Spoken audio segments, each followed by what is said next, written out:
ऐसे ही मजेदार हिंदी कहानियाँ सुनने के लिए हमारे चैनल स्टोरी वर्ल्ड को सब्सक्राइब कीजिए। शहर की हलचल से दूर एक छोटा सा कस्बा था छितौरा। यहाँ जिंदगी धीमे कदमों से चलती थी, लेकिन एक दिन अचानक सब कुछ बदल गया। वो दिन नैना मिश्रा की लाश गांव के पुराने कुएं के पास मिली।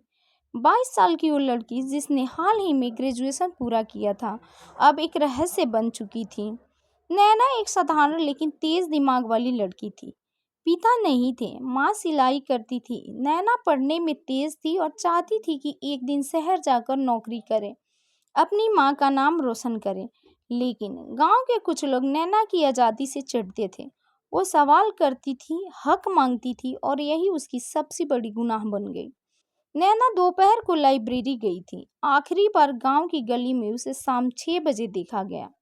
अगली सुबह उसकी लाश कुएं के पास मिली, चेहरे पर खरोंचे, हाथों में मिट्टी और मोबाइल टूटा हुआ।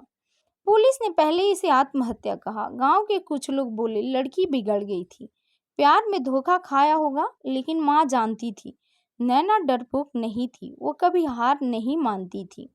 नैना की एक दोस्त अंजलि, जो शहर में पढ़ती थी, उसने नैना के बारे में एक पोस्ट डाली, नैना को इंसाफ चाहिए।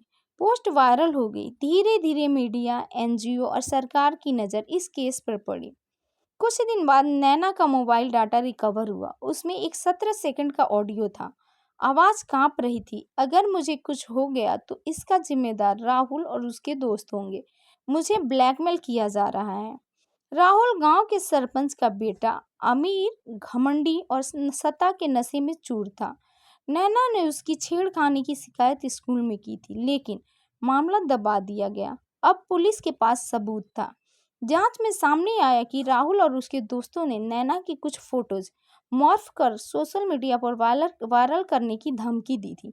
नैना डरी नहीं, वो कोर्ट जाने की तैयारी कर रही थी, लेकिन उन लोगों ने रास्ता रोक दिया। गांव की एक दुकान के बाहर लगे पुराने सीसीटीवी में उस रात की फुटेज मिली। 3 लोग बाइक से नैना को ले जाते दिखे। चेहरों पर मास्क थे, लेकिन बाइक का नंबर दिख गया। गवाह बना हरियत, जो शराबी था, लेकिन उस रात उसने सब देखा था। किसी ने उसे चुप कराने की कोशिश की, लेकिन वायरल होती पोस्ट और अंजलि की मुहिम ने केस को मजबूती दी। 6 महीने की लंबी लड़ाई के बाद कोर्ट ने राहुल और उसके 2 दोस्तों को उम्र कैद की सजा सुनाई। पहली बार गांव में किसी ताकतवर के खिलाफ इंसाफ हुआ। आज नैना नहीं है, लेकिन उसकी कहानी हजारों लड़कियों को आवाज़ देती है। डरो मत, लड़ो, सच के लिए आवाज़ उठाओ। गांव में अब नैना मिश्रा के नाम से एक लाइब्रेरी, अंजलि ने उसकी याद में ट्रस्ट शुरू किया, नैना स्पीक्स, जो ग्रामीण लड़कियों को पढ़ने, आत्मनिर्भर बनने और साइबर अपराध से बचने की ट्रेनिंग देखा है। नैना का वो ऑडियो आखिरी पैगाम था जो दुनिया तक पहुंचा और एक बदलाव की शुरुआत बना। यह कहानी बताती है कि लड़की की सच्चाई और हिम्मत कैसे समाज को झकझोर सकती है।